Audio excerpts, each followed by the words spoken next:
ஒரு பக்கம் பார்வதி அக்கா இன்னைக்கு ரெட் கலர் ட்ரெஸ் போட்டு வந்திருக்காங்களே, அதோட டிஸ்கஷனுமே நடந்திருக்கிறது இன்னைக்கு எபிசோட்ல வரும். ஓகேவா? அது காட்டப்படுறாங்களா இல்லையா, கட் பண்ணி தூக்குறாங்களான்னு தெரியல. ரெட் கலருக்கு ஒரு சில அறிகுறிகள் வந்திருக்கு. அதை பார்த்து சில டவுட்லாம் இவங்களுக்கு வந்திருக்கிறது பார்க்க முடியுது. இன்னொரு பக்கம் பெஸ்ட் அண்ட் ஒஸ்ட் பெர்ஃபார்மர்ல டிஸ்கஷன் நடந்ததுல அதை பத்தி ஆடியன்ஸ் தரப்பிலிருந்து ஒரு சில கேள்விகள்லாம் கேட்கப்பட்டது. அதுக்கு விஜேஎஸ் என்ன சொன்னாரு அப்படின்றது எல்லாத்தையுமே பார்த்துடலாமே. வணக்கம் மக்களே, நேஷனல் உச்சில இருந்து உங்கள் மணிவண்ணன். சேனலுக்கு புதுசாக இருந்தீங்கன்னா சப்ஸ்கிரைப் பண்ணிருங்க. வீடியோ பார்க்குற அனைவருமே மறக்காம லைக்கும் ஐப்பும் பண்ணீங்கன்னா வீடியோ பல பேருக்கு போய் சேரும். அந்த உதவியை நீங்க பண்ணுவீங்கன்னு நம்புறேன். இப்போ கண்டென்ட்டுக்குள்ள போயிடலாம். ஃபர்ஸ்ட், ஒரு பக்கம் பார்வதியோட ட்ரெஸ் முழுக்க முழுக்க ரெட் இருக்கு. ரெட் கலர்னா என்ன அர்த்தம் நீங்க யோசிச்சு பார்த்தீங்கன்னா, ரெட் இஸ் டேஞ்சர், அபாய சிக்னல். ஸோ அந்த அபாய சிக்னல் வந்து பார்வதிக்கு வந்ததுல வந்து ரொம்பவே அப்செட் ஆகிருந்திருக்காங்க அப்படின்றது தெரிகிறது. அதை ஓப்பனாகவும் டிஸ்கஷன் பண்ணியிருக்காங்க. ஸோ அது வந்து இன்ட்டு மாதிரி வெளியே வந்து ட்ரெஸ் அனுப்ப முடியுமா, ட்ரெஸ் மூலியமா இன்ட்டு கொடுப்பாங்க. இப்போ அந்த ட்ரெஸ் மூலியமா இன்ட்டு வந்திருக்குது போல. அதை பார்த்துட்டு ஐயோ நமக்கு பெரிய டேஞ்சர்ல இருக்கும் போல இருக்கே, நமக்கு பெரிய ஆப்பு வச்சிருவானுங்க போல இருக்கேன்ற மாதிரி பார்வதி அந்த மாதிரி டிசைனரும் இதுவும் வந்து எனக்கு ஒரு சிக்னல் கொடுத்துருக்காங்க, இந்த சிக்னல் மூலியமா நமக்கு ஏதோ ஒன்று சொல்ல வராங்க அப்படின்ற மாதிரி உள்ள டிஸ்கஷன் நடந்திருக்கு. உடனே அதை விஜேஎஸும் வந்து கேட்டிருக்காரு போல. கேட்டவுடனே என்ன இது பாரு அப்படின்னு, சார் இந்த மாதிரி அப்படின்ற மாதிரி சொல்லியிருக்காங்க. அந்த விஷயத்த சொன்னதுக்கு அப்புறம், நீங்களே இப்படி பிளான் பண்ணும்போது இந்த கலரை வச்சு இந்த டேஞ்சரு சிக்னல்லாம் நீங்க இவ்வளவு பிளான் பண்ணும்போது நாங்க எவ்வளவு பிளான் பண்ணியிருப்போம் பாரு, நாங்களும் பயங்கரமா பிளான் பண்ணி தான் அமைச்சிருப்போம். அதை உங்களை குழப்பறதுக்காகவும் இருக்கலாம், இதுவா இருக்கலாம்ன்ற மாதிரி எங்க விஜேஎஸ் ஒரு பக்கம் வச்சு செஞ்சு விட்டுருக்காரு போல இருக்கு பார்வதியை இந்த கலர்ல வந்தது.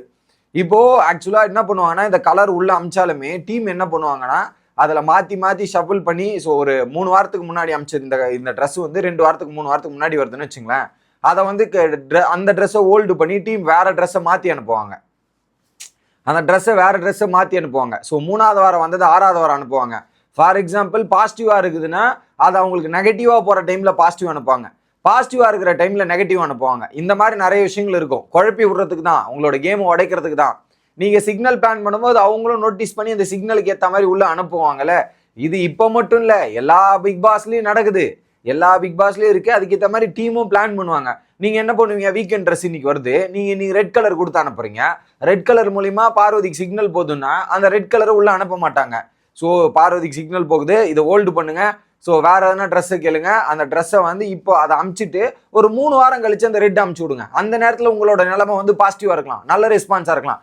அப்போ உங்களுக்கு ரெட்டு வந்து சேர்ந்துச்சுன்னா என்ன பண்ணுவீங்க, அவ்வளோதான், பாசிட்டிவா இருக்கிறது ரெட்டு வேற மாதிரி இருக்கும்ன்ற மாதிரி.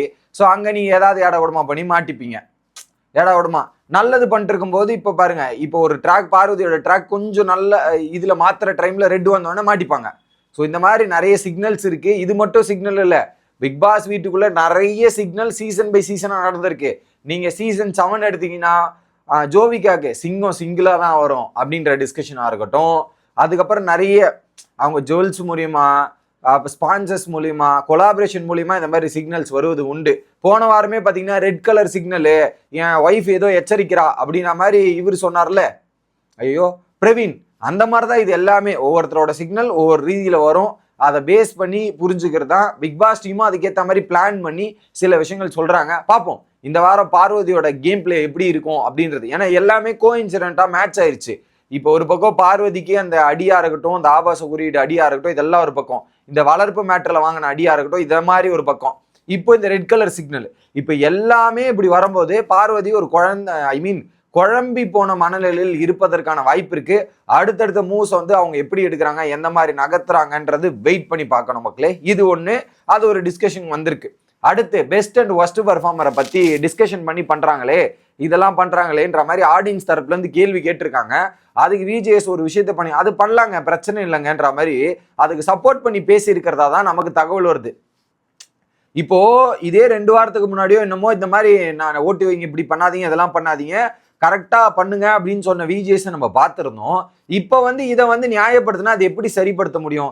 பெஸ்ட் அண்ட் ஒஸ்ட் பெர்ஃபார்மர் வந்து இவங்க டிசைட் பண்ணி போட்டா அது நியாயமான நபருக்கு போய் சேரலையே.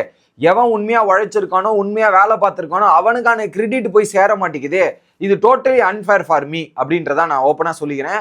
ஃபார் எக்ஸாம்பிள் கனி ஓவரால் பர்ஃபார்மன்ஸ்ல கனி ஜெயிலுக்கு போகக்கூடிய நபர் கிடையாது. அந்த டாஸ்க் பேசிஸ்ல, ராஜாங்கம் டாஸ்க் பேசிஸ்ல இவங்க என்ன பண்றாங்க, அந்த இவங்க நினைக்கிற நபர்கள் இவங்களுக்குள்ளேயே வரணும் போது அந்த கேங்ல எவனுமே நல்லா பர்ஃபார்மன்ஸ் பண்ணல, பட் அவங்க ஓட்டு போட்டு அந்த நபருக்கு வர வச்சா அது எப்படி நியாயமா இருக்கும்? எவன் டிசர்விங் கேண்டிடேட், எவன் நல்லா பர்ஃபார்மன்ஸ் பண்ணானோ அவனுக்கு போறது தானே பெஸ்ட் பர்ஃபார்மரு. ஒருத்தன் பர்ஃபார்மன்ஸே பண்ணாம இருக்கிறான், அவன் பெஸ்ட் பர்ஃபார்மர் வாங்கினா எப்படி நியாயமா இருக்கும்? அதே மாதிரி நல்லா பர்ஃபார்மன்ஸ் பண்ணி ஒஸ்ட் பர்ஃபார்மர்ல போறது எப்படி நியாயமா இருக்கும்? ஸோ இதில் குரூப்பிசம் பண்ணி இதெல்லாம் பண்றது எனக்கு ரொம்ப ரொம்ப தப்பா இருக்கு. ஸோ ஒரு கேங்கோட குரூப்பிசத்தை உடைக்கிறீங்க, இப்பெல்லாம் பண்ணாதீங்க அப்படின்னு சொல்றீங்கன்னா இந்த கேங்கும் குரூப்பிசம் பண்ணி தான் ஓட்டிங்க போடுறாங்க. அது எப்படி நியாயமா இருக்கும் சார் அப்படின்றத என்னோட கேள்வி. ஸோ இதை இன்னைக்கு எபிசோட்ல நமக்கு வந்தபடி அதை நியாயப்படுத்தியிருக்காரான்றது தான் தகவல். நாமினேஷன் டிஸ்கஷன் பத்தி பேசவே இல்லைன்ற மாதிரி சொல்றாங்க. ஏதா இருந்தாலும் எபிசோட பார்த்துட்டு டிசைட் பண்ணலாம். உங்களோட கருத்துக்களை கமெண்ட் செக்ஷன்ல சொல்லுங்க. அடுத்த வீடியோல வந்து சந்திக்கிறேன். Bye guys.